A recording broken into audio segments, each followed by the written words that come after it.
Tere ja tere tulemast webinarile Kuidas mõelda tööst. Väga suur pealkiri ja võib-olla ka selline, võib-olla intrigeeriv pealkiri, võib-olla ülbe pealkiri, aga nii ta on. Ma panen slaidid ka kohe siin toeks. Slaidid ma saadan teile ka, võib-olla ma ei räägi kõike, mis siin peal on. Ja mul on siis väljakutse, et kas ma saan täna tunniga hakkama. Tavaliselt ei saa, aga arengut on kogu aeg. Niiviisi, aga miks ma siis sellise pealkirjaga webinari üldse mõtlesin teha ja tasuta ka, kuna ma arvan, see teema on oluline ja see teema on, ja kui ma seda ette valmistasin, siis ma sain aru, et see teema kõnetab mind nii palju, et tegelikult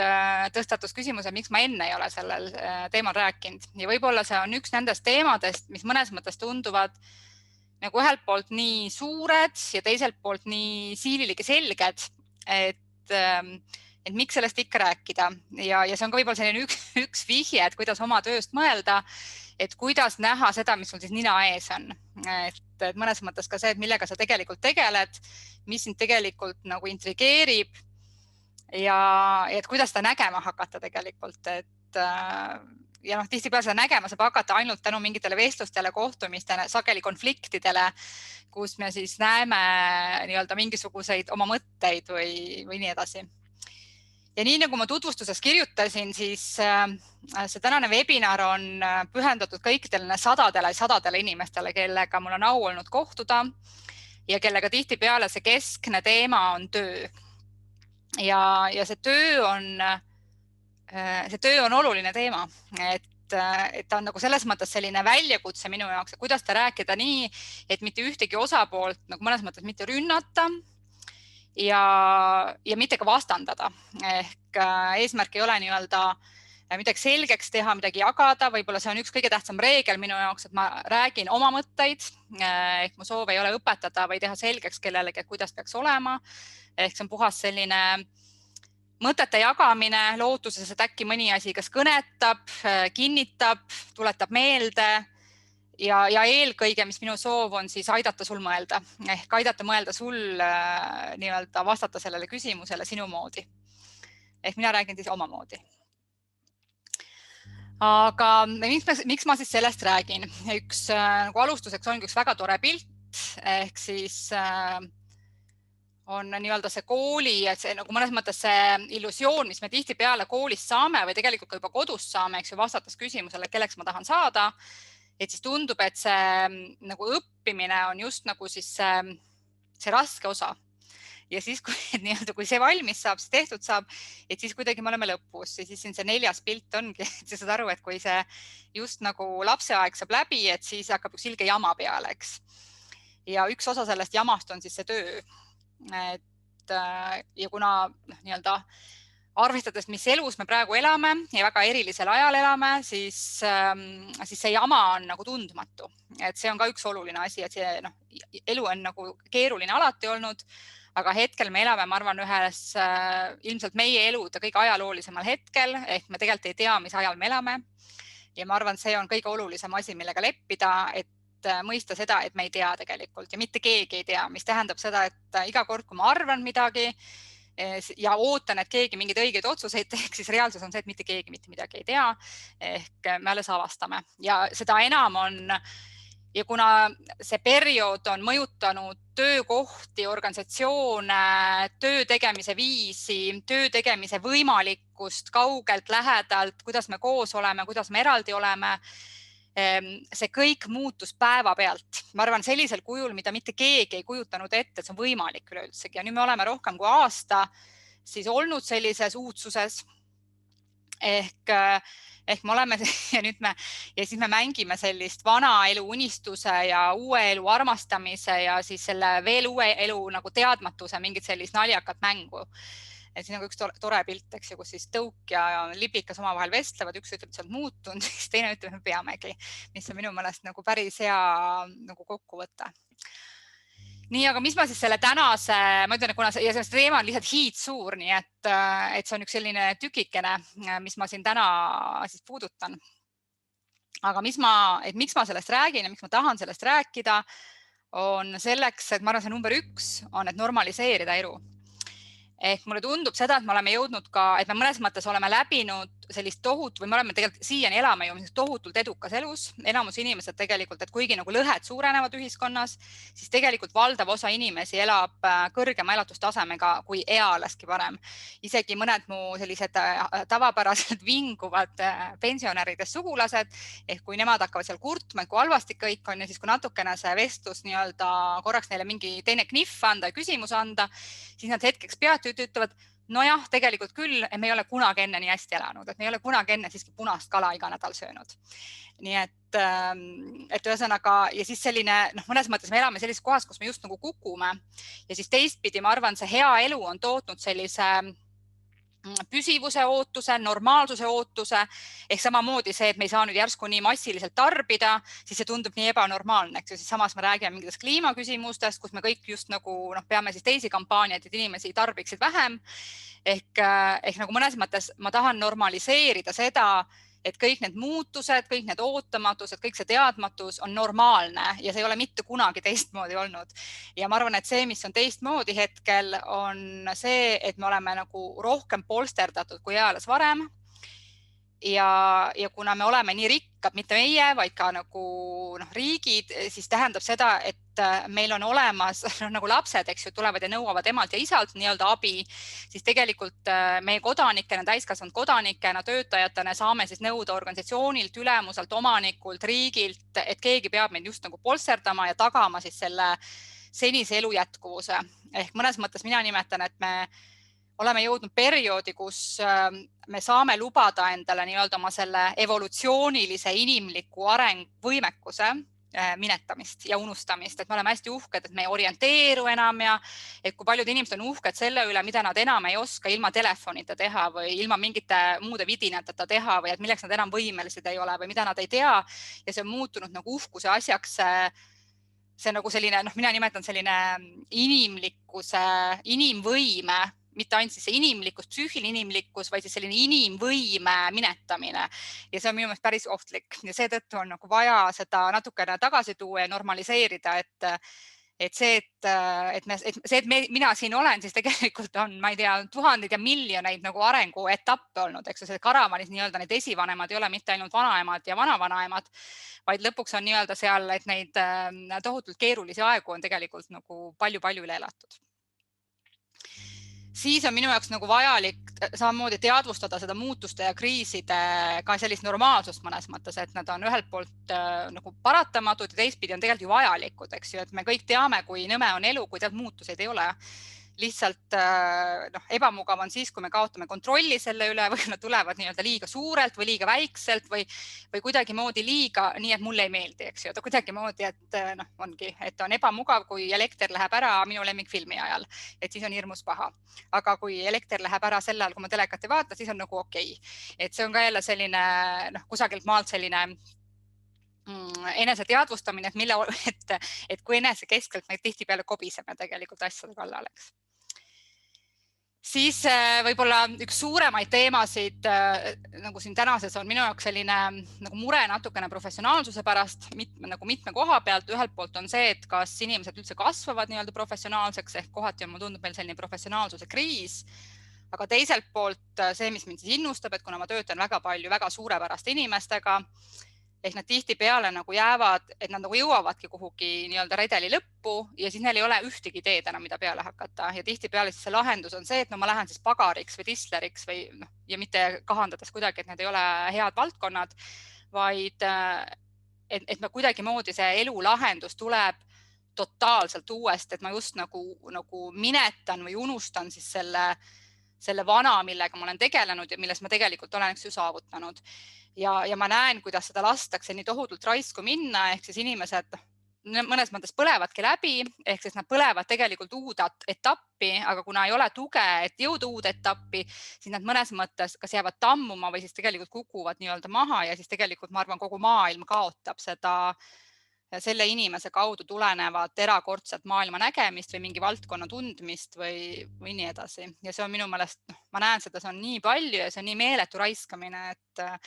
ja see teeb kurvaks lõpuks, tegelikult kõik nagu osapooled kurvaks. siis ikkagi nii-öelda selleks, et see inimlikkus säiliks ja arenemisvõime kestaks, et me ei taanduks sellisteks abituteks olenditeks, kes nüüd hästi kurvad on ja uhked selle üle, et on väga masendunud või ärevuses või kardavad tohutult, et see on ka muutunud nagu liiga, et ta ikkagi on nagu väga popp asi, eks ju, et nii-öelda see toime tulemine ei ole enam uhke asi, vaid tegelikult, ja küsimus ei ole mitte selles, et ma nüüd vastandun, et nii-öelda vaimse tervise küsimused ei ole olulised, need on kohutavalt olulised, aga see, kui vaimse tervise teemad muutuvad inimidentiteedi osaks ja õigustuseks asjadel, siis ma arvan, see on ohtlik tendents. Et see, et mul on nii-öelda ongi mingisugune periood, kus ma tunnen nii, siis ma tegelen sellega, aga eesmärk ei ole lasta nendel asjadel nii-öelda krooniliseks muutuda, mille tagajärg on see, et ta on osa nagu minust. Ja siis ma näen seda, et see kuidagi on natukene kiivas lihtsalt ja see on jälle see, et nii-öelda see inimlik toime tulemine või hakkama saamisvõimekus on natukene löögi all või sellises ohus. Siis on väga oluline, kui me siin töö kontekstist räägime, siis see, mida ma kaitsta tahan, on ikkagi see meie inimelu ja töökeskkond, et need keskkonnad ja kui me räägime, ongi kõik need keskkonnakriisid nagu laiemalt, siis ma arvan, et tegelikult ikkagi meil on see inimkeskkond on praegu ka löögi all, eks ju, et see viimane aasta, kus me oleme isoleerunud ja kui on paljud inimesed, kes kasutavad ära seda võimalust isoleeruda, et nii-öelda nüüd on õigustus järsku teistest inimesest eemale hoida, siis see on päris ohtlik tendents, et nagu sealt nii-öelda ühiskonnast ja tegelikult ka kui me räägime nagu töökeskkonnast, siis töökeskkond on ju ka miniühiskond või perekond, eks. Et kui sealt kaob see nagu koos hoidev liim ära ja inimesed ei toida seda liimi, siis lõpptulemus on tegelikult nagu päris ohtlik asi ehk seda tagasi saada ja see on nii aeglane protsess tekkima, sõprusliim näiteks, eks ju, seda peab toitma, seda peab hoidma, et see lihtsalt nii-öelda see küsimus pole isolatsioonis, vaid lihtsalt ongi, et see kõik nagu just nagu eraldub, eks ju. Et ta läheb nagu liiga tükkideks laiali ja sealt ei hakka nagu see sünergiat tekkima, kohtumist tekkima, tegelikult ka kaitset tekkima, sealt ei teki ka seda võimet, et kriise lahendada. Nii-öelda see on see osa, mis see karja osa, eks ju on, kus me nii-öelda pakume üksteisele tuge. Et igal asjal on see hea ja halb külgeks. Ja et ikkagi, et elud oleksid mitmekesised ja head. Ja siis võib-olla see keskne asi, kuna ma siin enesemeisterlikkusega tegelen, siis ma arvan, et võib-olla see keskne mõte, miks ma seda kõike täna teen, on selles mõttes tugevdada üksikisikut ikkagi, et me võime küll kurta seda, et me olemegi nagu keerulisel ajal, me oleme selles mõttes igasugustes kriisides, igasugustes üleminekuperioodides ja ma arvan, et sellistel hetkedel muutub nii-öelda see iga üksikisiku sinu hakkama saamisvõime on see lahendus. Et kui ma nagu delegeerin ära selle kriisi lahenduse kogu aeg kõigile teistele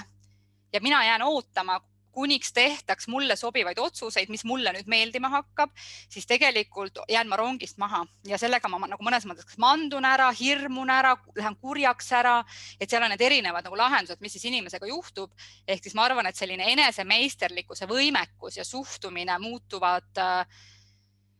nagu üha suuremaks valuutaks tööle saamisel, ehk ma arvan, et värbamisel hakkab olema nagu üha rohkem teema, kui hakkama saav ja toime tulev ja iseseisev sa tegelikult oled. Ehk kui abivajaja sa oled ja kui palju ja kui iseseisev sa oled, ehk selline, kui suutlik sa mõnes mõttes iseendaga hakkama saamisel oled. Ja ma arvan, et selline siiani, et kuna ma ikkagi, mulle tundub, et me siiani elame natuke sellises vabrikuperioodis, ehk töökohad on korraldatud endiselt suhteliselt nagu vabrikuliselt, et isegi kui seda üritatakse muuta, siis nii-öelda see tavaarusaam siiani on ikkagi endiselt selline suhteliselt hierarhiline. On sektoreid, kus on juba ammu muutunud ja ongi organisatsioone, kus see juba on teistsugune, aga üldine selline nagu nii-öelda meie peas olev standardskeem on tegelikult endiselt suhteliselt selline industriaalperioodi vabriku ülesehitus, kuidas töö käib. Ja ma arvan, et see laguneb täielikult ja see, et see nii-öelda eeldab täiesti teistsugust olemist igalt üksikisikult, igalt töötajalt, igalt juhilt ehk igalt omanikult, ehk mis tähendab, et ja see on see, mida nagu just nagu veel ei ole ja seetõttu ja kuna selle asemel, et nii-öelda oodata seda, kuni siis valmis saab, eks me ei tea, millal see valmis saab, siis seetõttu ma arvan, see võti saab olema nagu ikkagi mõnes mõttes see üksikisik on tegelikult alati üksikisikute kohtumine on nagu see võti. Nii, aga natukene, kuna meil on palju siin ka uusi inimesi, kes ma olen, ehk ma olengi enesemeisterlikkuse mõtestaja ja coach. Ja see, mis ma teen, nii-öelda selline, et see, mis mind paelub, nagu see keskne asi, mis mind paelub, on see üksikisiku võimekus ja kuidas avaldub üksikisiku võimekus ehk kuidas, et mis seda nagu võimaldab ja mis seda takistab. Ja siis omakorda see, et kuidas siis see inimene oma suurepärasuses saab toimida talt ühiskonnas ja et kuidas ta oma selle pägevuse ja väärtuse kas julgeb tuua teiste hulka, saab tuua teiste hulka, ehk kuidas see kõik nii-öelda käib. Ja see, mis ma oma tööga teen, et mulle tundub, et ma aitan aru saada olukordadest, aitan mõelda vahel, et näha perspektiive, näha erinevaid vaatenurkasid selleks, et tekiks see ise hakkama saamise võime. Ehk ma ei õpeta, kuidas midagi teha, vaid et pigem selline mõtlemise abistamine on vist see, mis see selline keskne tegevus on, mida siis mina oma töö kaudu teen. Ja kas mul on üldsegi, et milline mu kogemus sellest tööteemast on, et mul tegelikult, kui ma hakkasin mõtlema, et mis rollides ma mõnes mõttes olnud olen, siis tegelikult mul on, vahel ma arvan, et minu elu ülesanne selles elus on nagu kogeda võimalikult palju asju, et vahel mulle tundub, et mul visatakse lihtsalt selliseid, et ma saaksin nii-öelda käevalgeks erinevates olekutes. Ehk ma olen töötanud päris paljus organisatsioonides, ma olen töötaja olnud, olen juht olnud, hetkel olen ettevõtja, olen olnud töövõtja, olen tööandja, värbaja,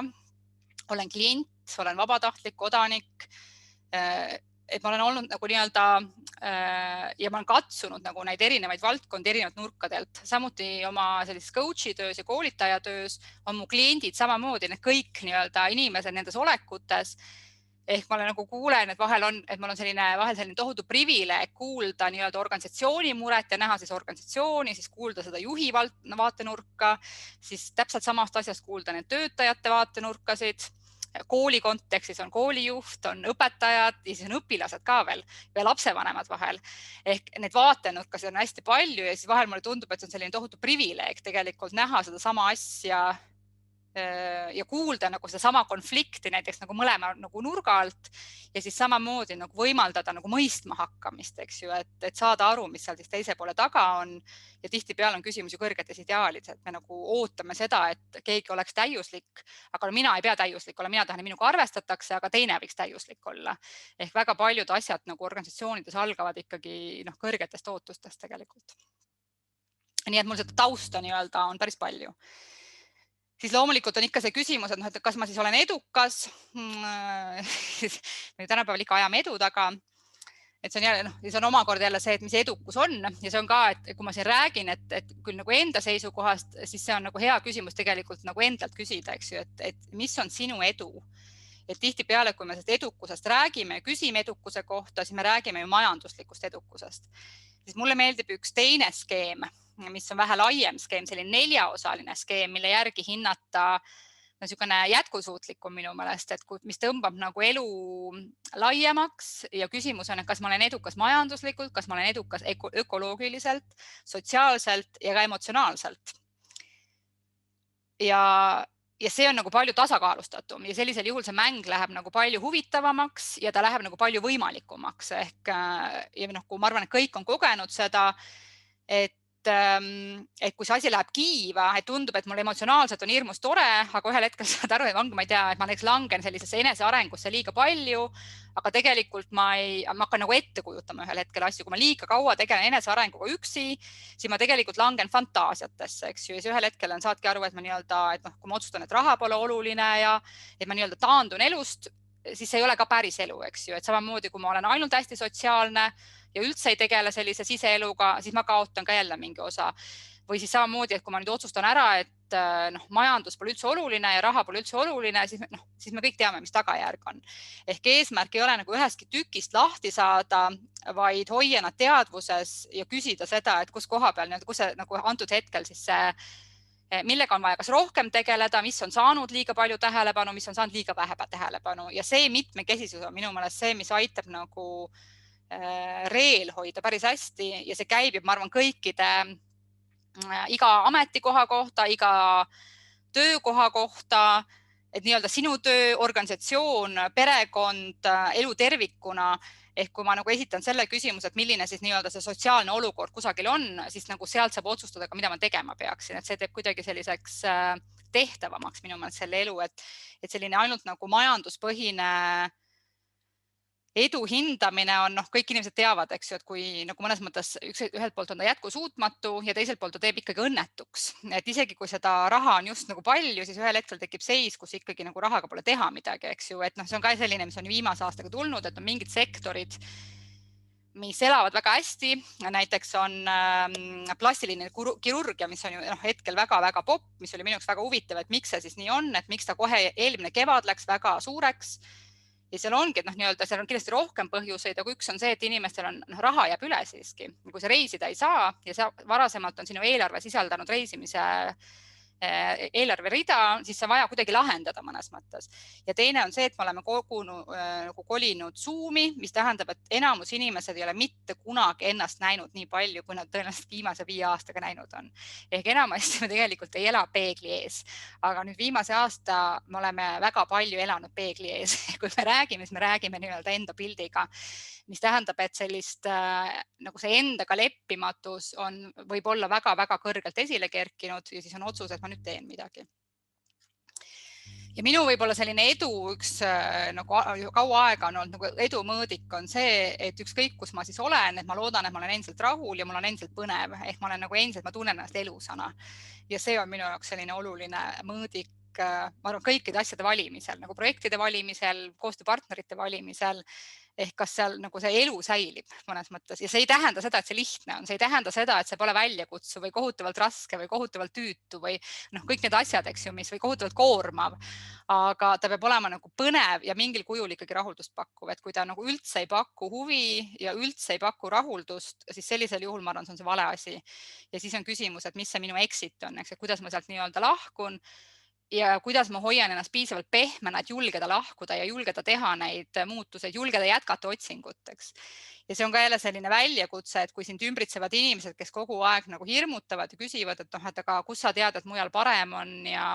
ole ikka rahul ja kõigega peab leppima, siis on hästi keeruline nagu teha selliseid otsuseid, et see on jälle sellist meelekindlust vajab, et tulebki nii-öelda see emotsionaalne tugevus tuleb mängu jälle.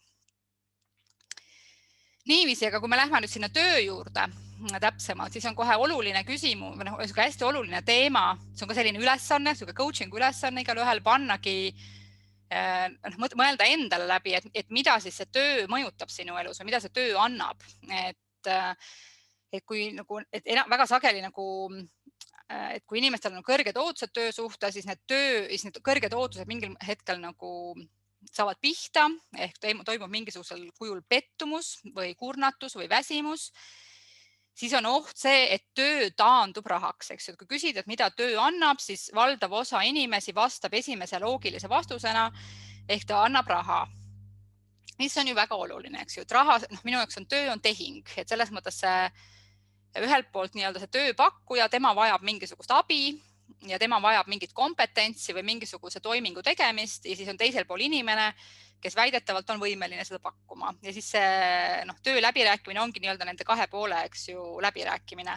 Ja siis see sõltub sellest, et kui teadlik tegelikult see tööandja on, mida ta siis tahab tegelikult ja mõnes mõttes ka see töövõtja on siis nii-öelda peast töötaja, et tema on valmis ükskõik mida tegema või siis ongi kui professionaal, kes teab, mida ta teeb, eks ju, et siis see läbirääkimine sõltub sellest. Aga töö, et nagu selle rahaga, siis tegelikult on see, mida me ju ka ootame ja mida väga paljud nii-öelda, et kus see ärevus tegelikult tuleb sageli, on see, et me ootame töölt mingit hüpoteetilist kindlustunnet.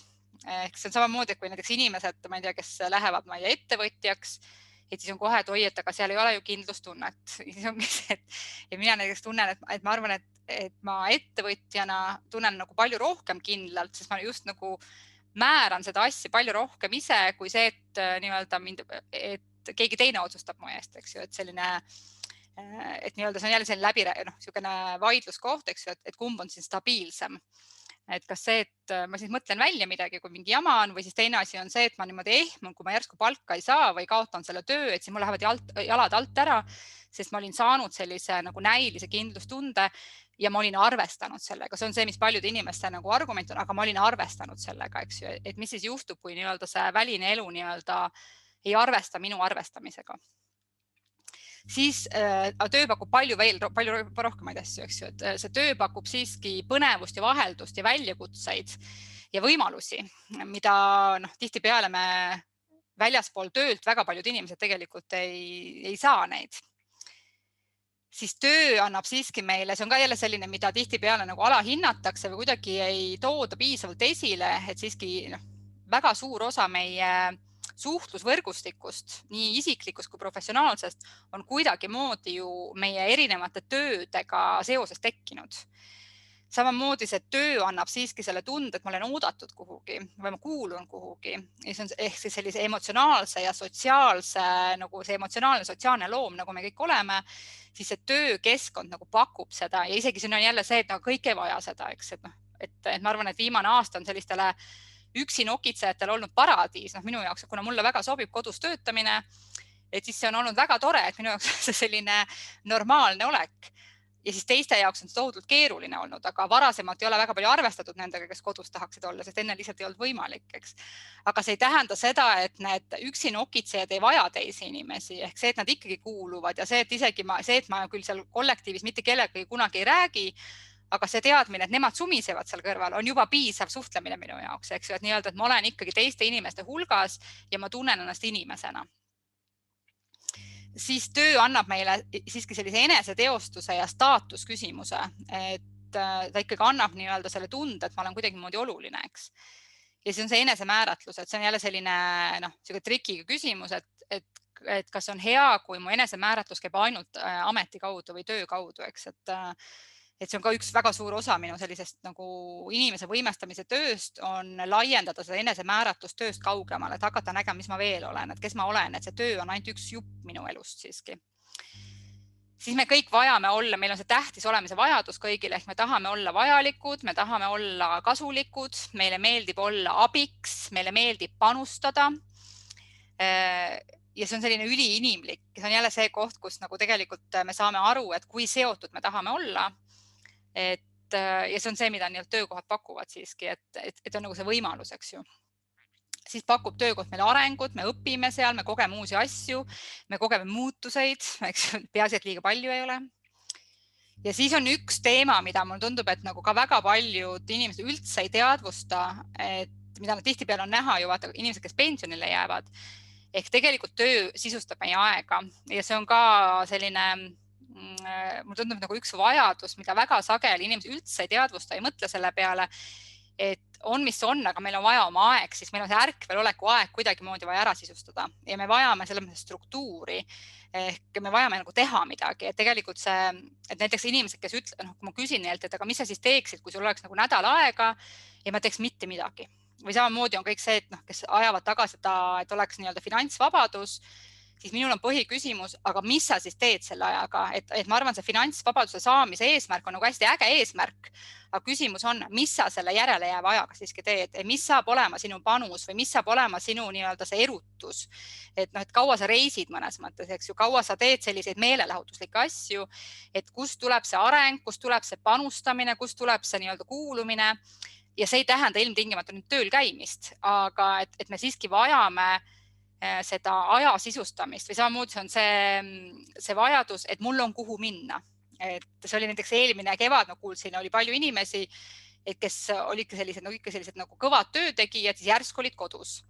Nii, ja siis oli, et vaja minna kuhugi. Siis nad hakkasid jalutamas käima ja siis selgus, et nad ei olnud võimelised minema jalutamise pärast, sest nendel oli vaja nagu kohustust, mis tähendab, et tulemus oli see, et need vaesed koerad olid tohutult ära jalutatud, sest tegelikult see omanik ei olnud võimeline kasutama kõndimist lihtsalt iseenda jaoks, vaid tal oli nagu mingisugust välist põhjust taaskord, et miks siis nüüd kõndimas käia, selleks pidi siis see koer palju kõndima.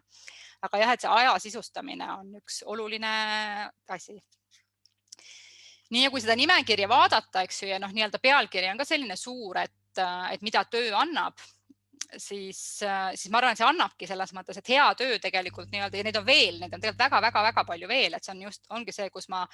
nagu julgustan sind mõtlema nagu oma nimekirja, et mida sulle töö annab ja mida erinevad tööd on andnud, et panna kas või nimekiri, eks ju, et on vastikud tööd olnud ja ebameeldivad tööd olnud ja ägedad töökohad olnud ja teha iga koht, et mida ma sealt nagu nii-öelda sain. Ja siis tihtipeale me ju avastame, et need halvad töökohad on tegelikult olnud sellised päästikud ja nii-öelda lennutanud meid kuhugi, et me oleme andnud meile julgust teha mingeid radikaalseid otsuseid, lahkuda, teha mingeid julgeid samme, mida need head töökohad tihtipeale mitte kunagi ei põhjusta, sest need on nagu pesad, kus on nagu hea olla. Ja see on ka jälle selline hea koht nii-öelda treenida seda, et need head ja halvad asjad tagantjärgi vaadates ei pruugi üldsegi olla nagu sama tähendusega, et võib tulla välja see, et see kõige parem asi, mis su elus võis juhtuda, oli see paha töökoht. Minu jaoks ma olen alati nagu rääkinud sellest, et ma olen nagu ülitänulik oma kahele esimestest ülemustest, tänu kellele ma olen ettevõtja, siis ma tegin otsuse, et mina ei kavatse sellist inimest alluvuses enam kunagi töötada. Ma pean kuidagimoodi ise hakkama saama. Ja tagantjärgi, ja siis ma mäletan, mul oli kunagi ühes teises kohas oli täiesti uskumatu ülemus. No tema alluvuses ma poleks eales sellist otsust teinud. Ma olekski igavesti, ma arvan, sellisel igaval töökohal olnud, sest nii tore oli. Ma olin nii hoitud ja nii märgatud ja et kõik oli nii tore. Aga et jah, et see on jälle selline nagu tagantjärgi, nagu näeme me tegelikult nagu oma elujuhtumite väärtust. Nii, ja siis ongi, et kui vaadata neid nagu seda nimekirja selle töö kaudu ja kui hakata teadvustama, aga need tegelikult kõik on tegelikult üleüldised meie eluvajadused. Ja probleem, ja see on nüüd, me lähme sinna, et kuidas tööst mõelda, probleem ongi see, kui neid asju rahuldab meil ainult töö. Mis tähendab, et kui ma seal alguses ütlesin ka, et mis ma tahan anda, on nagu mõnes mõttes teadvustada seda mitmekesiselt elamise vajadust. Ehk mõnes mõttes on vaja elu teha mitmekesiseks, et nad ei oleks nii-öelda see, et munad ei oleks ühes korvis. Et kõik need sellised baasvajadused ei tuleks täpselt samast kohast, sest sellisel juhul tekibki nii-öelda see kandepind selleks hirmuks ja selleks ebakindluseks, sellepärast et me alateadlikult tajume, et kui see muna nüüd läheb katki, siis mul on korv tühi ja kõik need asjad nii-öelda on rahuldamata tegelikult. Ja siin on lihtsalt jälle üks selline mudel, mis on ka niisugune abistav mudel, on selline tuntud coachingu meetod, on see eluratas. See on minu selline, mis 12-osaline, mis minu meelest on nagu väga hea viis hoida oma elu natukene, ma ei taha, ja ma ei kasuta meelega nagu sõna tasakaal, sest mulle väga meeldib, kuidas Freud ütles tasakaalu kohta, et tema ütles, et tasakaal saabub siis, kui saabub surm. Ehk elu normaalne olek ei ole tasakaal tegelikult, et see on nagu elu normaalne olek on sinu soitsus, eks ju, et me nagu läheme kogu aeg ülevalt alla, kõik need muutused, et me nagu oleme ikkagi selline voolus kogu aeg. Ja selleks, et seda nii-öelda näilist nagu heaolu tagada, on hea, kui ikkagi neid korve munadega on nagu mitmeid ja see on nagu üks mudel nii-öelda, kus on siis 12 sektorit, mille eest võiks nagu hoolt kanda, et mingisugusel kujul võiks see sektor nagu ikkagi hoitud olla, eks, et kui mingi sektor on täiesti nullis, siis tõenäoliselt on ikkagi kusagil on nii-öelda mingi puudujääk ja kõik need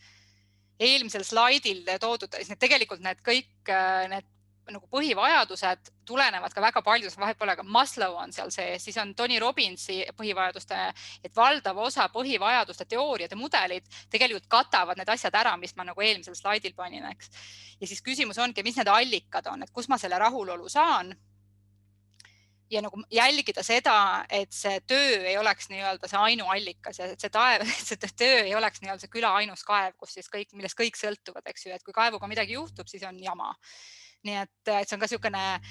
nagu, ja ma näen ja ma ilmselt kogen seda, kuidas selline, mõnes mõttes selline, me ju ikkagi elame sellises töökeskses riigis ja kus ikkagi meie moto on ju tee tööd, siis tuleb ka armastus. Juba Tammsaare on loonud meile sellise, mis tähendab, et väga paljud inimesed ei saa näiteks pausi võtta, sellepärast me oleme nagu nii tohutult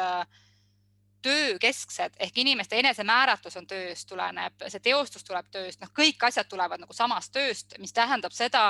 et nagu tarkasid otsuseid ei saagi teha, sellepärast, et selle tagajärg on see tühimik. Ja kuna see tühimik on nii totaalne, kui kõik need rahuldused, nagu kõik see vajadus tuleb sellest ühest samast asjast ja sellisel juhul ma ei saa teha otsust, et ma tulen sealt ära, siis ma jätan ennast kõigest ilma. Ja see on nüüd jälle see enesemeisterlikkuse oskus, eks ju, et ma nagu jälgin, et munad oleksid nagu ühelt poolt, et neid korve oleks ikkagi mitu, mune ei pea ju palju olema, aga hea, kui nad erinevates korvides on, kui kõik ei kuku korraga maha. Aga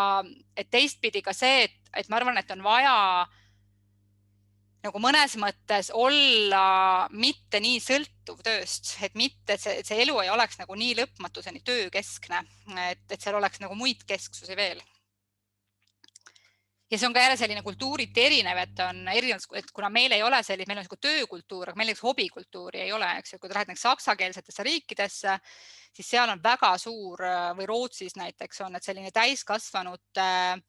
kuulumine klubidesse või ühingutesse või et see, et kõikidel inimestel on väga teadlikud hobid, on nii-öelda selline enesehügieeni normaalne ootus,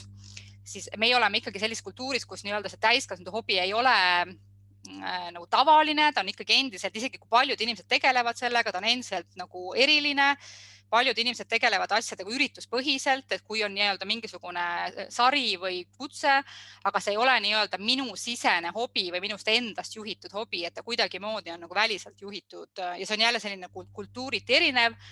Ja siis on kaks varianti, kas ma ütlen, aga meie kultuuris nii ei tehta ja siis ma olen nii-öelda olengi kaitsen seda, et meil nii ei tehta, kuigi ma tean, et see on mulle kahjulik. Või siis ma lihtsalt nagu hindan, nagu hakkan avastama, et kuidas ma oma heaolu saaksin ise juhtida ja nagu targemalt juhtida mõnes mõttes selleks, et see heaolu saaks olla mitmekesisem. Sest jama tuleb igal juhul ja see on jälle see, et need kriisid tulevad nii ehk naa, kas nad on isiklikul tasemel, sellistel suhete tasemel, et kriise vältida ei saa tegelikult, eks ju, neid ootamatusi. Ja seetõttu on nagu päris oluline, et need munad ei oleks ühes korvis, et seda ressurssi oleks kusagilt võtta. Ja miks ma sellest nii palju räägin, on see, et ma lihtsalt kohtun nii paljude inimestega, kellel siiski nagu ei ole seda ressurssi, ehk see ressurss on ühes korvis.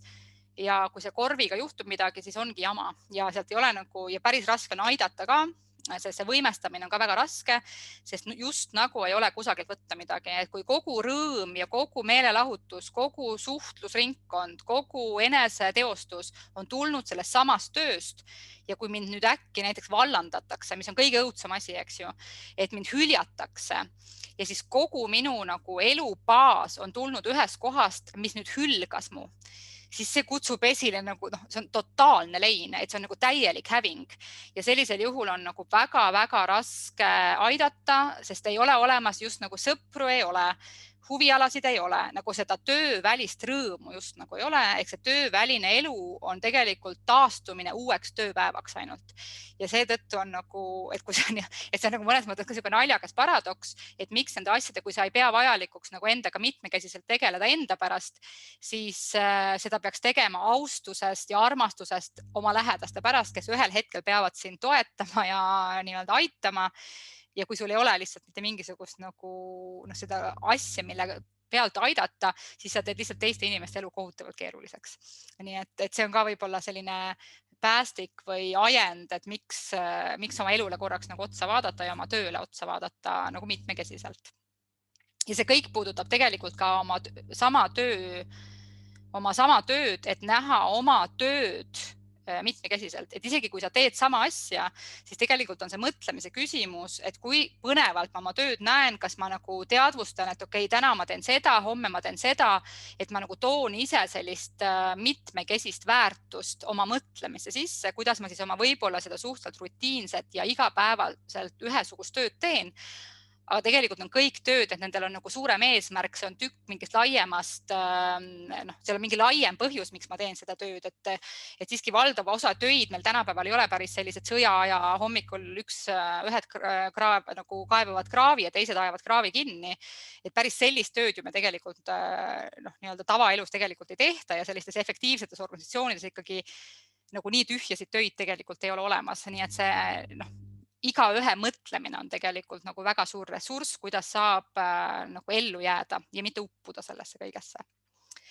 Nii, aga siis ma lubasin ka, et ma olen siin rääkinud paljudest nendest, aga ma toon välja sellised 7 väljakutset, millega minu meelest on vaja tegeleda või vähemalt nende peale mõelda. Või siis tihtipeale see lahendus on tegelikult see, et ma juba teadvustan seda ja siis tänu sellele, et ma teadvustan, siis tõenäoliselt ma nagu reageerin vähem ja ma kobisen vähem. Sest väga palju nagu stressi tekib ju tegelikult sellisest reaktiivsusest, mis on niisugune hirmu ja ärevuse reaktiivsus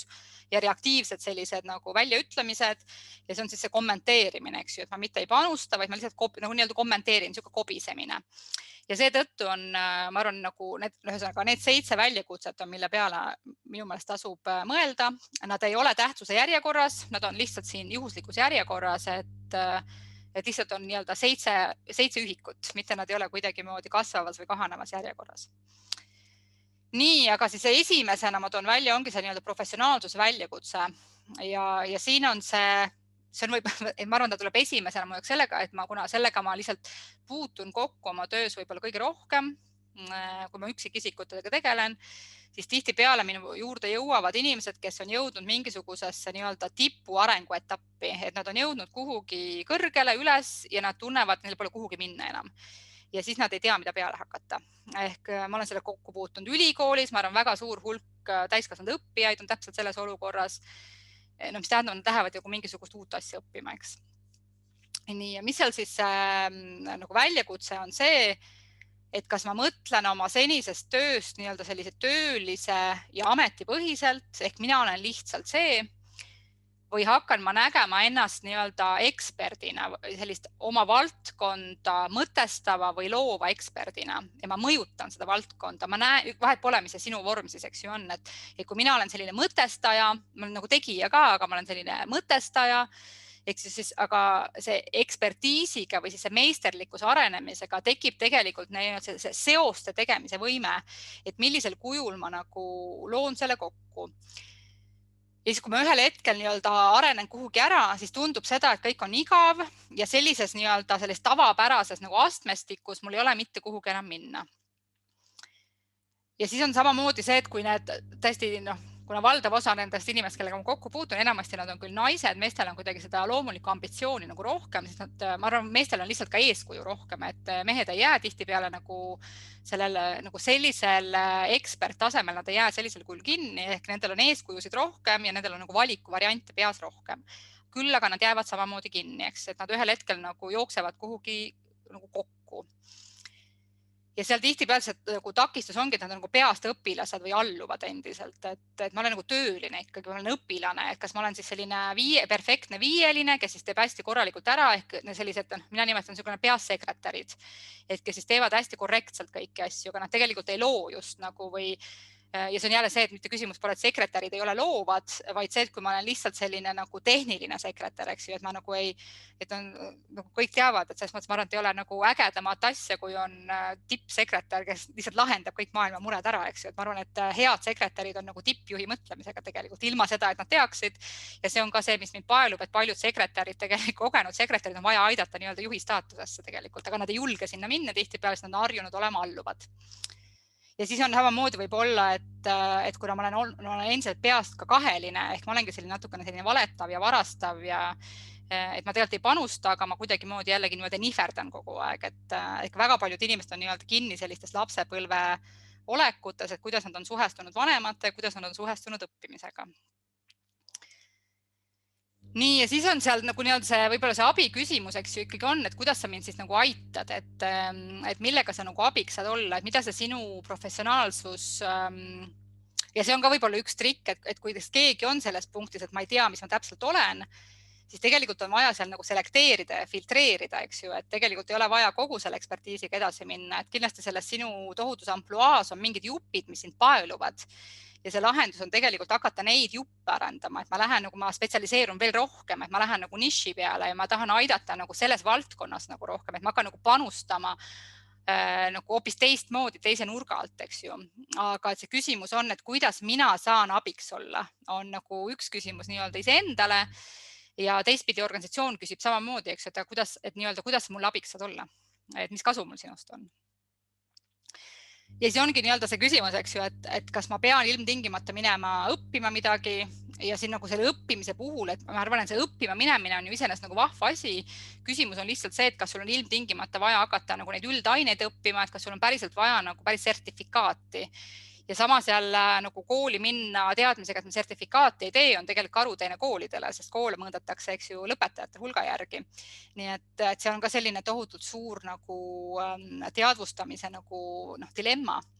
Et kui ülikoolid ja kutsekad nii-öelda saavad täiskasvanud õppijaid, kes väga teadlikult ei kavatse lõpetada, siis see on õppekavadele tohutu löök, sest raha jagatakse teistel alustel.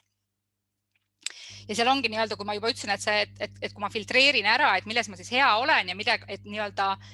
millesse ma tahan veel panustada, siis tegelikult on küsimusi uue vormi leidmises, et võib-olla on vaja mul, ma ei tea, olengi konsultant või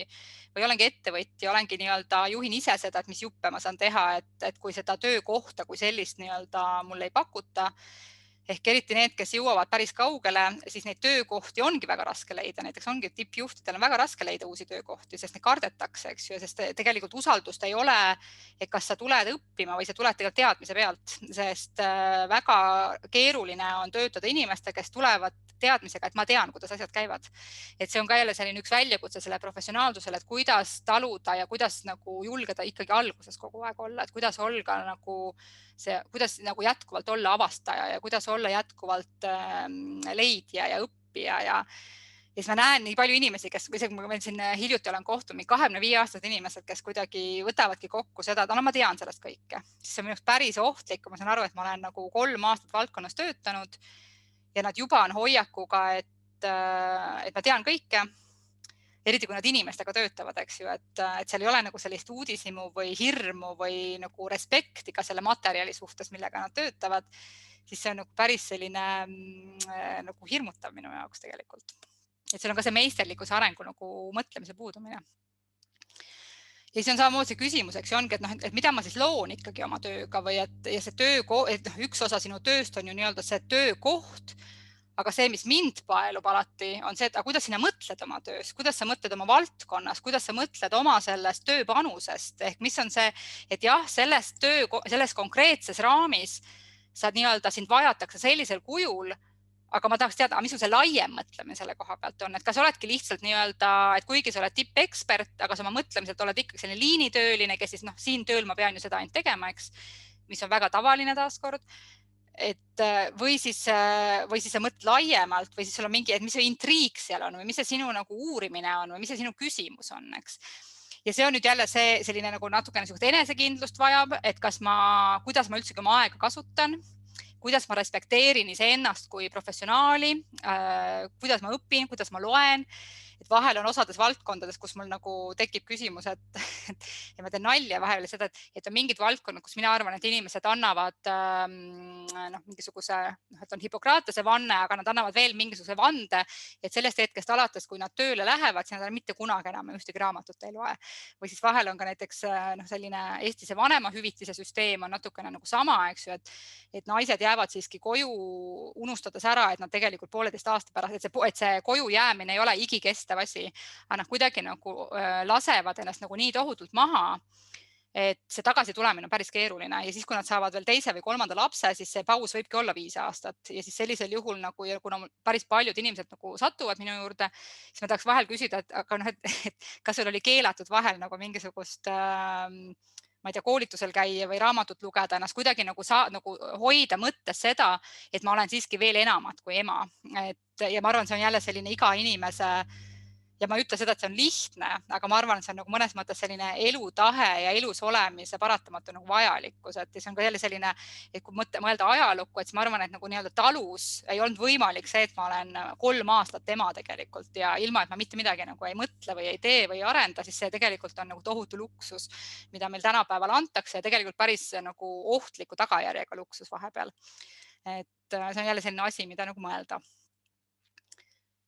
Ja see ongi see, et kas ma üldse tunnen oma väärtusi, see on niisugune nagu, et millega tegeleda, eks ju. Alguses olemise oskus ja samamoodi on tegelikult see oskus, et kuidas ma siis nüüd olen seal tipus, et kuidas ma ei läheks seal tipus nagu kurjaks või ülbeks või nii-öelda ma seal nüüd tudistan pead, et ma siis nüüd eeldan, et kõik teised peavad olema sama koha peal. Et tegelikult ma arvan, et tipus olijad peavad andma aru, aga jah, mina olen 20 aastat sellega tegelenud või 40 aastat olen selle sama asjaga tegelenud, aga ma ei pea igal koosolekul seda ütlema. Ja kui sa satud töötama juhi alluvuses, kes on algaja alles, siis sa pead andma talle ruumi kasvamiseks. Et see on ka jälle selline pilt ka, eks ju, et millisel trepiastmel ma olen, et kui ma kogu aeg eeldan, mida normaalne professionaal teeb, siis sellega me juba nagu nii-öelda blokeerime ja takistame üksteist. Nii. Siis on teine väljakutse, on endaga hakkama saamise ja enesemääratluse väljakutse. Sellest ma olen ka juba natukene rääkinud siin. Et kuidas sa korraldad tegelikult enesehoolt? Kuidas sa hoolitsed enda eest? Kuidas sa et kas sa nagu nii-öelda lased ennast nagu lõpuni tühjaks ja siis keegi teine peab sinuga tegelema või milline on sinu enesehoolitsemise rutiinid, enesehoolitsemise oskused, enesehoolitsemise harjumus, et kas sa pesed hambaid endiselt sellepärast, et ema käskis või oled sa aru saanud, et hambapesu on sulle kasulik, eks. Et see on ka selline küps nii-öelda see lapsest täiskasvanuks kasvamise nagu asi ja see on jälle, see tundub võib-olla nii meelevaldne näide, aga tegelikult ma arvan, kõik inimesed teavad, et mida tähendavad need hetked, kui sa hakkad avastama seda, et ma teen asju tegelikult enda pärast, et ma ei tee neid asju tegelikult teiste inimeste pärast, et nii-öelda ema ei ole siin, et mulle nüüd käskida, et ema ülesanne ei ole nii-öelda käskida mul enda eest hoolt kanda endiselt, eks. Ja siin on nagu siia alla tuleb see enesemääratluse küsimus, et kuna ma sel hetkel on mul käimas üks töökonkurss, kus ma siis otsin endale personali ja siis see mina kesksus, et kuna me olemegi sellises enesearengu väga popp asi ja sellest räägitakse palju, siis selle tagajärg on see, et väga paljud tööle kandideerijad ikkagi tutvustavad selliselt mina keskselt asju. Mulle meeldib see, mulle ei meeldi see ja siis, et mina olen seda tüüpi, ma ei ole seda tüüpi. Või siis ma siin alles hiljuti just sain ühe CV, kus on eraldi välja toodud, et minu jaoks kõige tähtsam asi on jääda iseendaks. Nagu mina niimoodi potentsiaalse tulevase tööandjaga tekib mul kohe küsimus, mis ma selle lausega peale hakkan. Ehk mida et see päris kurja kuulutav lause, ehk et mis selle taga, mis Raider seal on, eks Raider on siis see, et mida bändid saadavad enne kontserti, et millised lilled ja mis värvi tugitoolid neil peavad olema, siis lause, et minu jaoks on kõige tähtsam jääda iseendaks. Et siis mul tekib küsimus, et kus see Raider on, eks, et millega ma siis arvestama pean, kui sina tuled nii-öelda mulle appi siis sinna tööle, ehk siis kui keeruliseks mu elu läheb. Ja et nii-öelda selline nagu oma tingimustega saabumine, et see on hästi-hästi levinuks läinud. Ja see ongi küsimus, et kes ja kui palju peab tegelikult sinu erivajadustega arvestama. Et küsimus ei ole mitte see, et jah, see on inimlik, et nii-öelda me hoolime üksteisest, aga see eeldus, et minu juhid arvestavad minuga ja et nii-öelda, et need juhid on kuidagi niisugused üliinimlikud inimesed, kes teavad kõiki vastuseid ja kes vaevuvad siis kõikide oma nende linnupoegade eri nagu tingimuste eest hoolitsema ja välja mõtlema. Ja ma usun, et kui teie hulgas on nagu ka juhte, kes siis on kokku puutunud sellega, sa tead, kui keeruline see, eks ju on. Et see vastutus jääb ikkagi nagu igale poolele ise, et saada aru, et me nagu peame kokku siin tulema, mitte nii-öelda ja sina kui minu tööandja, sinu asi ei ole rahuldada nii-öelda minu kõikvõimalike siis Raiderit, eks ju. Ja see on tore, kui seda tehakse, aga see ei ole tegelikult kohustus. Ja siis samamoodi see õppimise, arenemise, hoidmise oskus, et ma arvan, et see on samamoodi iga inimese oma vastutus, eks ju. Et see, et ikka mul on ju, ma arvan, väga paljud inimesed kokku puutunud, et see on tohutult suur küsimus, et kui ongi nagu probleemne juht, et ja inimesed näevad, et aga see juht vajaks natukene sellist abi, siis tegelikult mina ütlen seda, et aga teda ei saa abistada, kui see juht ise ei jõua selleni, et võib-olla tal on nagu võimalik asju nagu veel näha. Ja seetõttu see on jälle selline, et ma arvan, et iga inimene peab küsima endalt üha rohkem, et kas minuga on meeldiv. Ja see on juba ammu tegelikult nii-öelda need lääne karjääri spetsialistid räägivad, et nagu inglise keeles on likability, et värbamisel on üha suurem küsimus on see, et kuna tööelu on läinud nii keeruliseks ja kiireks ja inimesed on läinud nii keeruliseks, siis küsimus on see, et kas nii-öelda sinuga on talutav koos töötada, et need oskused on küll olulised, aga oskused sa õpid, aga tegelikult on see selline meeleseisund ja see inimese nii-öelda inimlikkuse oskus, endaga hakkama saamise oskus on nagu ongi selline nagu üha olulisem valuuta ja see on see, mida nagu otsitakse tegelikult. Ja see on see enda värskena hoidmine, mis on nii-öelda juba sellises küpsemas eas inimeste kohta, et kas ma hakkan nii-öelda suhtuma endasse kui vanasse inimesse ja nagu kogu aeg räägin, kuidas mina digiasjadest hakkama ei saa või siis olen nutikas ja õpin nad ära nii palju, et keegi ei palu, et sa hakkaks programmeerima midagi, aga tegelikult on vaja ma mäletan, kunagi mul oli üks minu esimese töökohti, et kui ma ikkagi pidin tegema oma vanemate kolleegide kõik Wordi ja Exceli tööd ära ja see oli nagu just nagu eeldatud asi, eks ju, et siis see juba tol ajal tundus, et see ei ole nagu okei. Et see on okei, et ma aitan sind, aga kui ma näen seda, et sa isegi ei kavatse proovida, et kui sa oled otsustanud ära, et mina ei oska neid asju, siis selle tagajärg on jälle see, et ma hakkan vältima seda olukorda ja kui ma tajun seda, et mind nagu koheldakse ikkagi nii-öelda ma pean tegema nagu palju rohkem asju, lihtsalt sellepärast, et keegi on otsustanud, et sina oled ju noor ja sina oskad, siis tegelikult see jälle nagu tekitab sellist mõttetuid pingeid ja mõttetut nagu stressi tegelikult. Nii, siis kolmas on tohutult suur teema, on see töökeskkonna väljakutse, mis on minu jaoks nagu üks põnevamaid asju, mille kohta ma ei oskagi ennustada, mis juhtub, eks ju. Et küsimus on, milline on üldsegi tuleviku organisatsiooni töökoht. Et kui praegust on juba selge, et paljud inimesed ütlevad välja, et nad ei kavatse enam kontorisse tööle minna. Et nad on avastanud seda, et ongi võimalik distantsilt töötada. Ehk kuidas üldsegi toimivad siis organisatsioonid, millised on kontorid tulevikus, millised on töökohad, milline on see töökoha korraldus ja see, et miks see nii oluline teema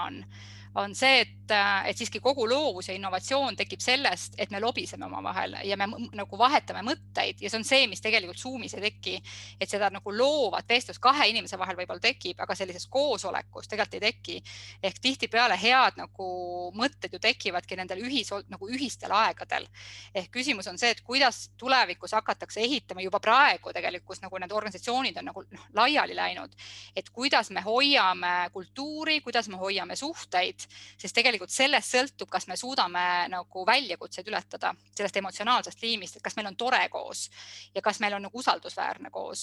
Aga see, kui inimesed tulevadki oma nende raideritega ja kehtestavad, et mina ei tule nüüd kontorisse, minu tingimused on sellised, minule need päevad ei sobi, ehk nad ei anna nagu midagi vastu, vaid nad nagu kehtestavad ennast, siis see on päris huvitav väljakutse tegelikult nagu omanikele, juhtidele, et kuidas see koos toimimine hakkab tulevikus töötama. Ja see on jälle see koht, kus et ma arvan, et inimesed peavad hakkama aru saama, et tegelikult nagu seda meiet on ka vaja, et jah, mina olen oluline, aga tegelikult on see selline nagu paindlik nagu kokkusaamine. Et see on ka selline, et on nagu kehv, kui mul seda mina üldse ei ole, aga kui see mina võtab nii tohutult üle, et ma hakkangi nii-öelda nõudma, et mul on ju olnud nagu neid oma töötajaid palju, kes tulevad ja ütlevad, aga mina ei ole seda tüüpi inimene, siis mina küsin selle pealt, mis arvad, et mina olen või. Et see on nagu selline põnev ja keeruline nagu teema juhtimisseisukohast ja see on selline solidaarsusküsimus ja empaatia küsimus, et iga kord, kui sa lähed oma juhile midagi nii-öelda kehtestama, et kas sa küsid enne seda, et aga äkki juht on ka väsinud. Et teades seda, kuidas kõik ju küsivad sealt, eks ju midagi. Siis on see, mida kõik toovad välja, ongi, et inimesed ongi keerulisemaks muutunud. Seda ma siin olen maininud ka, et inimesed toovad oma keerukust välja, nad on uhked oma keerukuse üle ja nad on väga uhked, kuidas ma kehtestan ja mina olen selline ja mina panin jala maha nüüd ja näitasin koha kätte ja et natukene sellist pahatahtlikku kurjust, et see ei ole selline hea enese kehtestamine, mis loob sellist võrdsust ruumi, vaid see kuidagi on selline, et nii-öelda kiusatu saab nüüd kiusajaks natukene, et see on ka selline see on nagu üks punkt, millele mina arvan, et iga inimene peab mõtlema, ongi see, et kui keeruline ma olen tegelikult ja minu jaoks on näiteks vahel ma koolitustel annan küsimuse, et kuidas oled sina oma töökollektiivi probleem. Ja see on nagu see, mis üllatab paljusid inimesi, et me kõik oleme harjunud nii-öelda nendest probleeminimestest rääkima, aga küsimus on see, et kuidas mina ohustan või kuidas mina mürgitan, kuidas mina kahjustan seda töökeskkonda või kollektiivi keskkonda, siis see nagu annab hoopis uue vaate kogu sellele nagu koos toimimisele või koos olemisele. Ja kui ma saan aru, et mina võin olla probleem, siis see muudab ka selliseks paindlikumaks ja sõbralikumaks tegelikult teiste suhtes. Et ma ei ole nagu nii, et ma saan aru, et mina ei ole ka täiuslik. Et ma eeldan, et teised oleks täiuslikud, aga ma saan aru, et mina ka ei ole täiuslik. Ja siis on nagu põnev küsimus, et kogu see, et kelle asi on sind motiveerida ikkagi. Ja see on see, mida ma kuulen täiskasvanutelt, noortelt, et kuidagi see ootus, et mingid asjad peavad olema mulle motiveerivad või keegi peab olema nii-öelda motiveerima mind, siis see minu soovitus on, et seda lauset üldse mitte kasutada ja kui ma tunnen, et mul läheb motivatsioon maha, siis küsimus on see, et mis mind kustutab hetkel, millele ma reageerin, et mul läks tuju maha. Ja see on hoopis see on palju proaktiivsem küsimus kui see, et see on mitte motiveeriv. Sest sellisel juhul see on nagu see on niisugune mõttetu lause, mis ei anna mitte midagi, või et see oli nüüd motiveeriv, eks. See on natuke jälle selline nagu koer, kellele ma kommi näitan või mingit konti näitan, siis ma liputan saba selle peale, eks ju. Aga ma arvan, et professionaali eesmärk ei ole ikkagi selline kondiga meelitatav koer olla. Et see võiks olla nagu midagi rohkemat. Ja see ongi nii-öelda see juhtimisväljakutse on päris suur. Samamoodi kogu selles efektiivsusmaailmas on ikkagi väga paljudel juhtidel tegelikult ei ole aega juhtida, sest nendel on nii palju teisi ülesandeid. Inimeste juhtimine võtab üha suuremat aega, mida ei ole ette nähtud. näiteks ülikoolis ma tean, kui ma töötasin, seal olid seal näiteks programmijuhtidel, nendel on tööajast ette nähtud juhtimiseks 10% tööajast, mis tähendab 4 tundi nädalas. Ma sain aru, et aga ma ei saa ta poole pöörduda, et ma ei saa olla see 155 inimene, kes tema seda 4 tundi kasutab, eks ju, mis tõenäoliselt on, eks ju, mitu korda rohkem, mida ta tegelikult vajab selleks. Aga see, et nii-öelda, et kui sa oled see juhi alluvuses töötav inimene, siis küsimus on, et kas sa oled hea juhitav ja kuidas sa oled juhtimist võimaldav juhitav. Ja tuleb arvesse võtta, et kõik juhid ei olegi head ja ma olen juhtimise defitsiit on meil nagu eraldi teema, et meil ongi väga kehvasti sellega, aga et ma arvan, et see juhitav ei pea ka nagu elu keerulisemaks tegema ja väga paljud juhid on siiski juhid kompromissist, mitte sellepärast nad tahtsid juhid olla, vaid osades organisatsioonides ikkagi juhid on need, kes ütlesid kõige viimasena ei, mis tähendab, et nad ei pruugi olla kõige võimekamad inimesed, kes juhiks sobiksid, sest tihtipeale need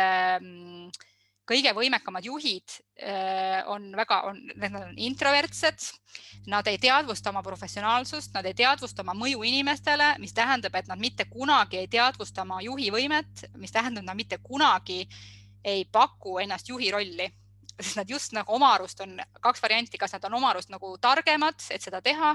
või siis nad arvavad endast liiga halvasti, mis tähendab, et juhi rolli ei pruugi saada tegelikult nagu kõige paremad juhi eeldustega inimesed. Ja seetõttu, kui nagu alluvad eeldavad, et juhid on täiuslikud, kuna nad said juhiks, siis see on ka selline tohutu nagu nii-öelda valearvestus mõnes mõttes, mis nagu toodab hästi palju stressi.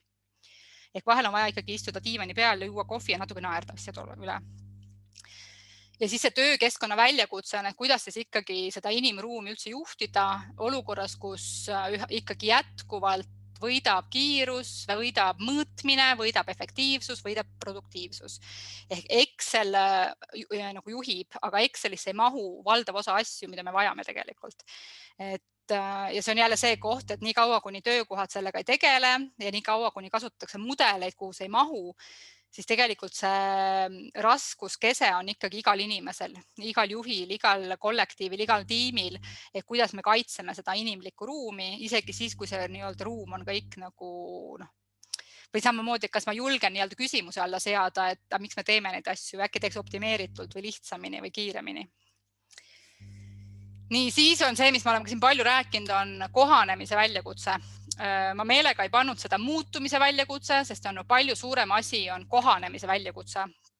Üks pool on siis see muutuste pool, et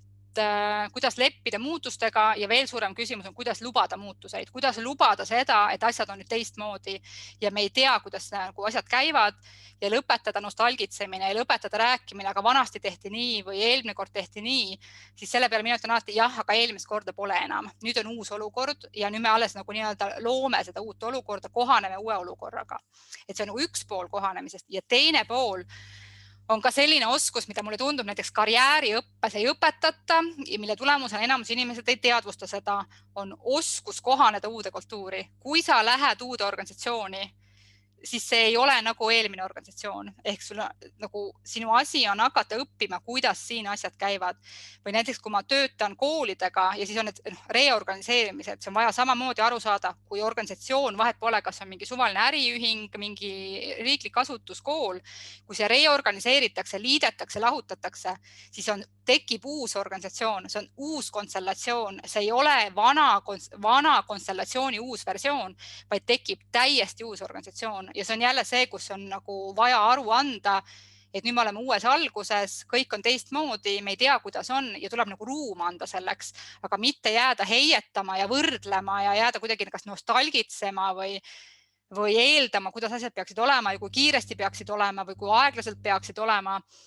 Ja see on, ma arvan, sellised ka nagu tulevase tööturu, kus need muutused hakkavad käima veel kiiremini, on ülioluline nagu oskus ja kuna ma arvan, see oskus on meil kõigil tegelikult olemas, siis võti on lihtsalt, ma pean nagu leppima sellega, et nii on. Ja nagu natuke püüdma kinni iga kord, kui ma hakkan nagu sellest halvasti rääkima. Ja see on nagu mõnes mõttes ka, et kui ma lähen uude kohta, et kas ma oskan küsida, et okei, et ma tulengi avatult küsida, et mida teie minust vajate, kuidas mina saan abiks olla ja kuidas teil siin asjad käivad. Et mitte ma ei tule teadmisega, kuidas asjad käivad, vaid ma nagu hakkan õppima seda, mis on näiteks, kui ma tulen oma selle ekspertiisiga, siis mitte ma ei lenda peale teadmisega, kuidas ma tean, kuidas seda turundust tehakse, vaid tegelikult ma hakkan uurima, kuidas selles asutuses saadakse aru, mida turunduses tehakse. Et see on nagu see, kus on ka võimalik nagu vältida hästi palju sellist möödarääkimist ja pettumust, et kui tuleb välja, et oi, aga nemad saavad hoopis teistmoodi aru, eks. Aga seda saab vältida ainult sellisel juhul, kui sa lähed näiteks töövestlusele või kohtumisel lähtekohaga, et mul ei ole kaotada midagi ja ma otsin nii-öelda match'i, eks ju, et kas meil nii-öelda, kas mul on põnev ja kas on huvitav ja kas meil nagu need põhiväärtused nagu klapivad. Aga selleks on vaja, et see intervjueeritav julgeb osaleda võrdselt dialoogis. Ja siis ma saan juba teada, et kas see organisatsioon ka nagu on valmis selle dialoogi vastu võtma, aga mitte see, et ma tulen nagu oma visiooniga, et kuidas ma nüüd hakkan teie organisatsiooni lammutama ja moderniseerima. Selle peale nagu et tihtipeale need töösuhted katkevad siiski. Nii, siis on 5. punkt, on töö mõtestamine ja tähenduse väljakutse. Ja see on see, mis ma juba mainisin, eks, et kas sa oskad nagu anda oma tööle tähendust. Et siin on üks väga tore pilt, mida ma julgen, et siin keskel on Vaasja, kes siis seal kaevab ja siis ümberringi on suur hulk igasuguseid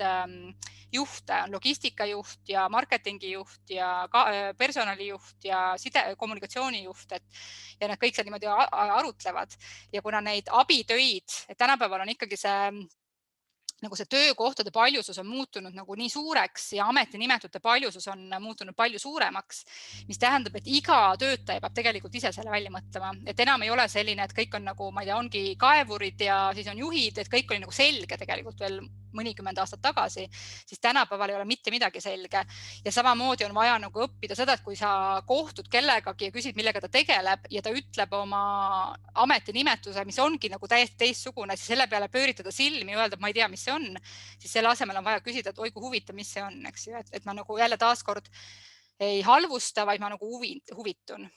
Siis see tugi ongi, et see teema, et miks see nagu töö ei tundu enam mõttekas, on see, et väga suur osa töödest on sellised tugitööd.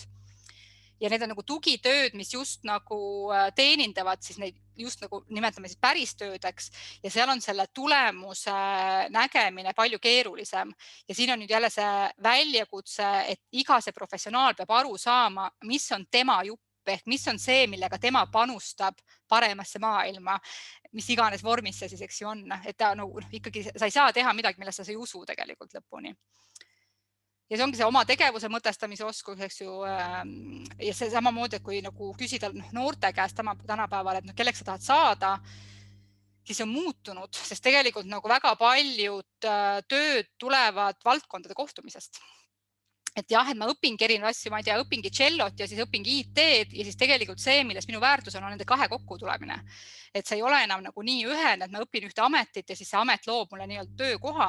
Ja see on see, mida ma näen endiselt, et inimesed lähevad ka ülikooli ootusega, et ma saan ameti siit, siis tegelikult ma arvan enam, me tänapäeval ei õpi mitte kusagil ametit, vaid me õpime oskuseid, mida me hakkame kombineerima.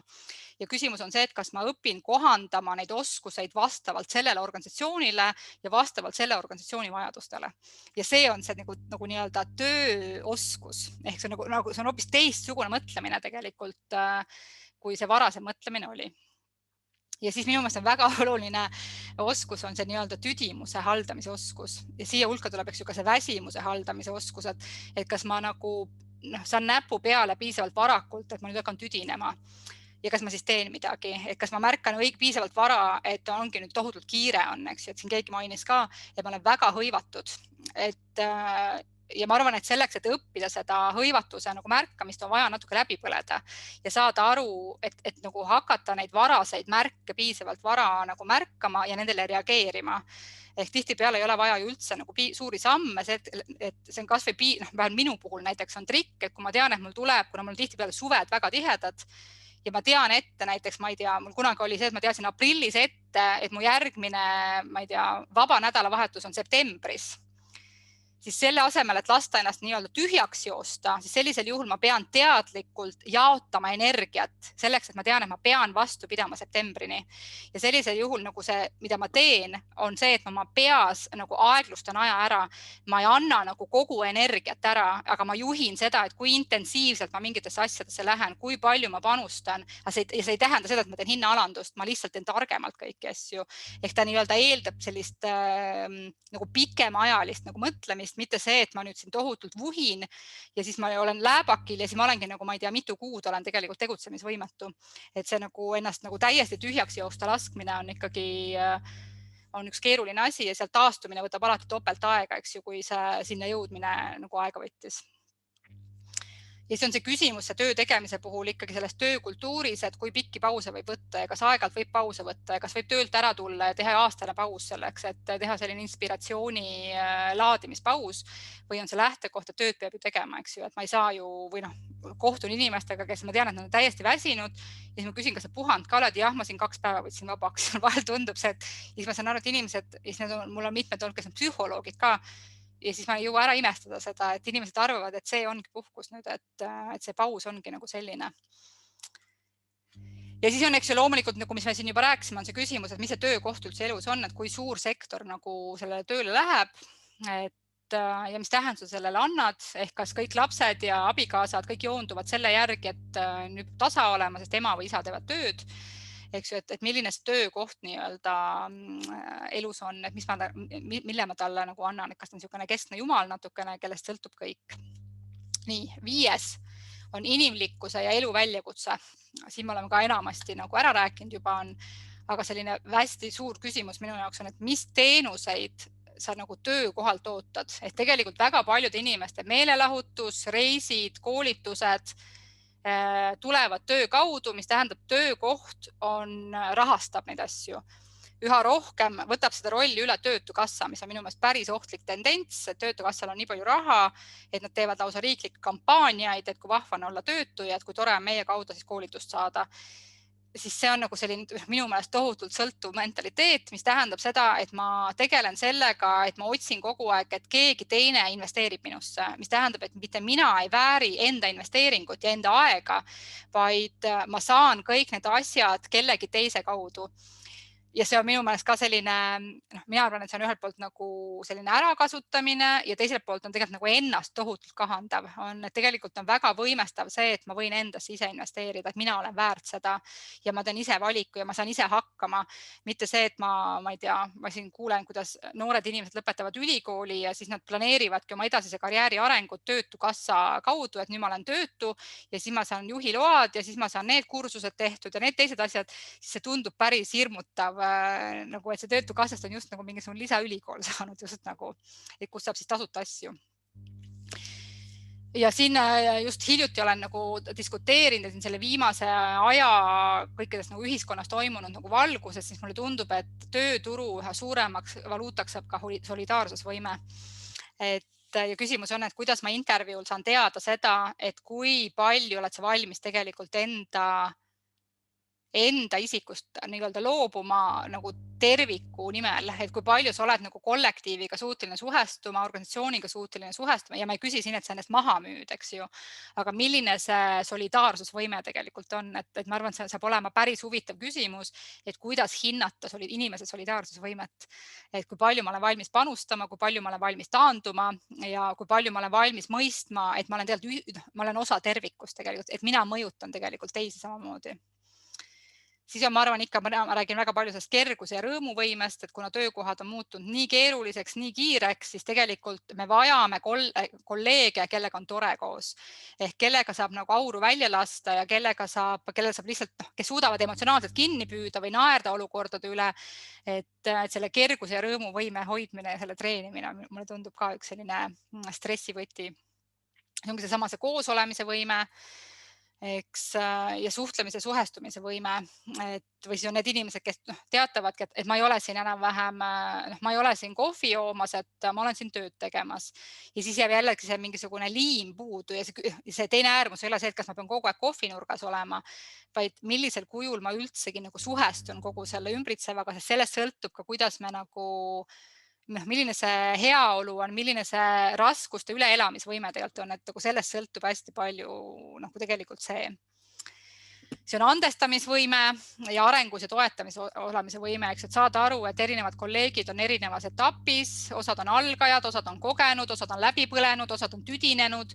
et kui me kõiki hindame nagu ühe mõõdupuuga, et kuigi me kõik nagu nii-öelda pingutame, eks ju, aga saada aru, et osad inimesed sisenevad ja osad väljuvad ja selleks on vaja ka, ma arvan, hästi palju sellist osavõtlikkust ja saada aru, et aga ma olen ise olnud samades olukordades, et nagu loobuda natukene nendest ideaalidest,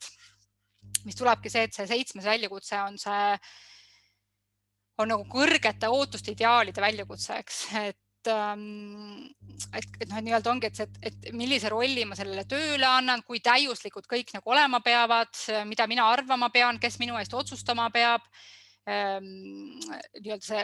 kõik asjad, mis me siin juba rääkinud oleme, et mulle tundub, et me elame hetkel üldse sellises ühiskonnas, kus meil on läinud, et me elame sellises fantastilistes ideaalide nagu olukorras, kus me oleme nagu ära unustanud selle, et kõik on loomises kogu aeg, et kõik otsused on tegelikult kas kompromissotsused, nad on otsused, mida lihtsalt osati sel hetkel teha, nad ei ole täiuslikud otsused, et mitte ükski inimene ei suuda teha täiuslikke otsuseid. Aga mulle tundub, et nagu meedia on ära unustanud selle ja me kõik oleme selle ära unustanud, et kõik inimesed üritavad igapäevaselt ellu jääda ja endast parima lihtsalt anda, aga et mitte keegi ei ole tegelikult keegi ei ole täiuslik, et kõik on nii piisavalt täiuslikud, kui nad saavad olla, aga see ei ole kunagi piisavalt täiuslik kõigi arvates ja selleks on vaja, ma arvan, päris palju andestamisvõimet ja sellist inimlikkusvõimet.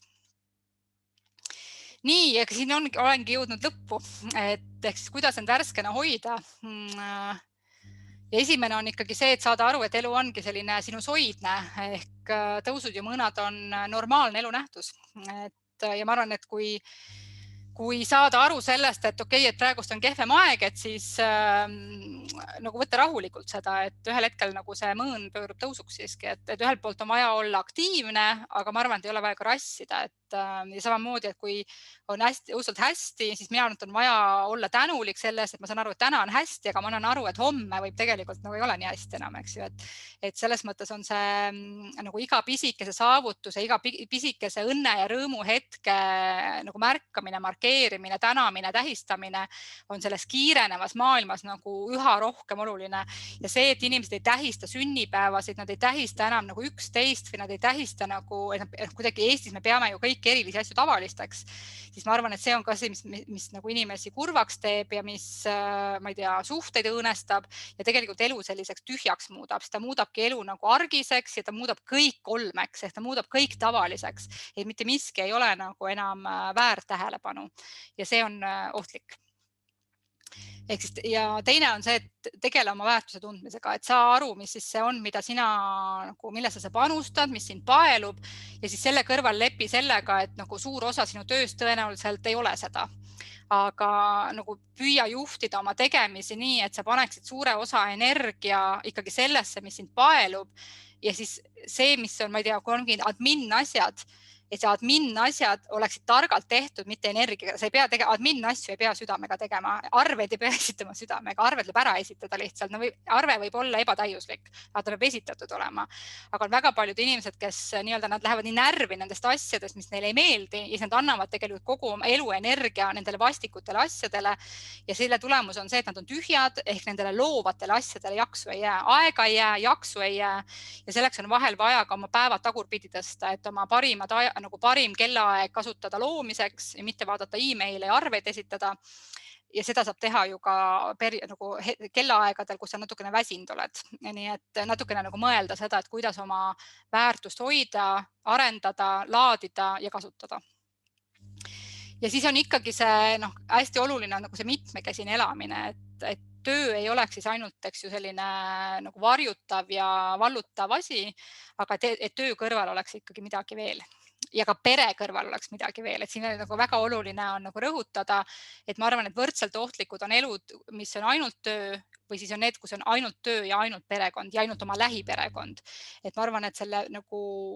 pere ja töö kõrval peab olema siiski veel midagi ja veel kedagi. Ja siis on ikkagi nagu jälle see, et nagu kuna minu sõnum ei ole mitte see, et lepi sellega, mis on, vaid pigem on ikkagi see, et nagu ole tark, et ole selles mõttes ikkagi uhke professionaal ja püüdle nagu ausama elu poole, et sa nagu panustaksid ausamalt, sa julgeksid pakkuda ennast nagu parematesse kohtadesse, mis sobituvad sinuga rohkem, aga et ära ole nagu nõudlik nende kohta, et nagu nii-öelda ära oota, need kohad nii-öelda ideaalsed on. Aga et jah, et nagu ole kriitiline oma selliste ideaalide suhtes, aga püüdle ikkagi nagu ausama elu poole, et elu poole, mida sul meeldib elada. Et see on ka selline nagu natuke paradoksaalne soovitus, aga selles on tegelikult lahendus. Et see püüdlus pidevalt, aga mitte ka nagu selline ülepüüdlemine ja selline nagu ideaali tagaajamine lõputult. Ja siis ongi selline, et noh, et elu on lühike ja pikk samaaegselt, eks ju, et ma arvan, et nii-öelda lükata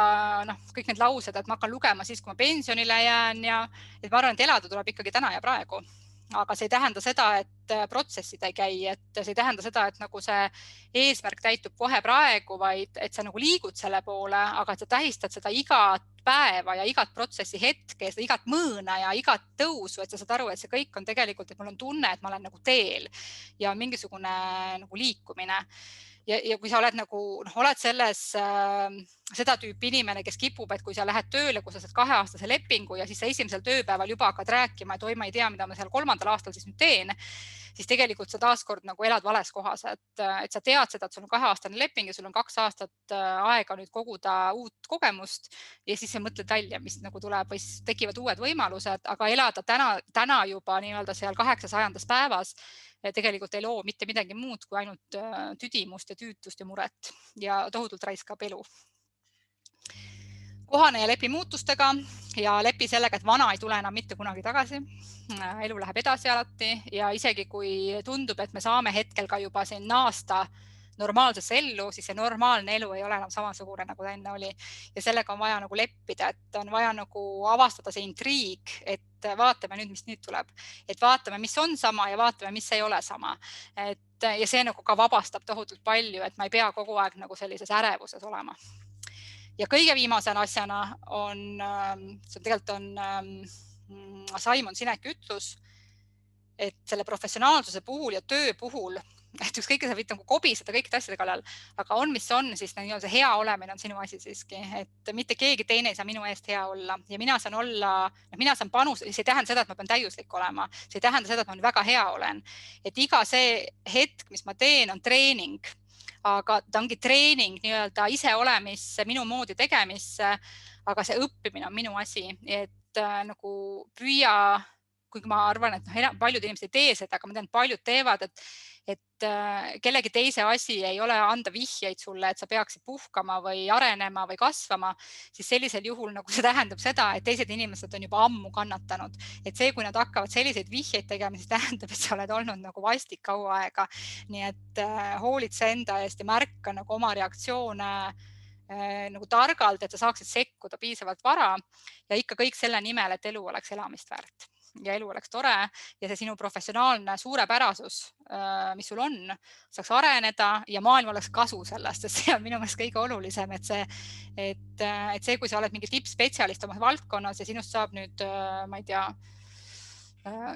minu arust on väga tore, et sa oskad heegeldada ka, et mul ka väga palju käsitöid, aga see ei tähenda seda, et sinust heegeldaja nüüd saama. Ja sa võid olla heegeldaja ka, aga ma arvan, et on oluline, et nagu oma varasemaid oskuseid mitte nii-öelda prügikasti visata siiski ja ennast mitte nagu maha tõmmata ja ära unustada, vaid pigem leida, et millisel kujul ma saaksin neid nüüd kas uues valdkonnas, uues vormis, aga mind erutavalt nagu pakkuda. Nii et hoia seda ja väärtusta seda, et sa oled siiski kogenud palju, teinud palju, õppinud palju ja see on okei, et sa tüdin sellest oled, siis võta paus ja anna sellel settimise aega, et ta saaks nii-öelda olla uus väetis uueks. Aga ära eita seda või ära vihka seda või ja kui sa vihkad seda, siis võta paus. Aga tähista kindlasti seda, et sa oled teinud seda ja ole tänulik selle eest, et see elu oli selline ja vajadusel nii-öelda lõpeta ära see hetkel ja tee paus ja vaata, mis edasi tuleb, aga jah, et ära jää nagu sellisesse põlgusesse või vihkamisse või pettumusse. See ei ole kasulik. Niiviisi, aga ja see oli see, mis ma tahtsin nüüd siin rääkida. Ma pakkusin välja ühtesi kuupäevi, aga natuke räägin, et kuidas, et kui sul peaks olema huvi nii-öelda minuga edasi töötada, siis selleks on mitmeid võimalusi. Ehk minu kodulehel saab liituda e-kursusega, kuidas mõista suhtlemist, kus ma vastan 40 suhtlemisega seotud küsimusele. Siis maikuus tuleb uus julgemaks suhtlejaks saamise selline treeningkursus Zoomis. Ja siis mais tuleb ka päris mitu sellist töötuba, ongi selliseks enda väärtuse avastamiseks ja oma professionaalsuse teadvustamiseks, et see sobib inimestele, kes siis ühelt poolt ongi, kas on natukene nagu väsinud ja tahab natuke värskendada oma seda mõtlemist ja oma perspektiivi või siis kes ongi mingis arengupunktis ja tahavad otsivad kohta, et mis need variandid võiks olla, mis see uus vorm võiks olla. Aga nende kohta need kuupäevad saadan ma siin jooksvalt meilile ja siis, kui kellelgi on huvi, siis saate liituda ja vaadata. Selline lugu tuli nüüd välja, siuke pikk lugu ikka nagu alati. Niiviisi. Aga suur aitäh teile, et osalesite ja nüüd ma olen valmis siin ka ikka veel küsimustele vastama, jah, et kommentaarid ja küsimused on väga teretulnud.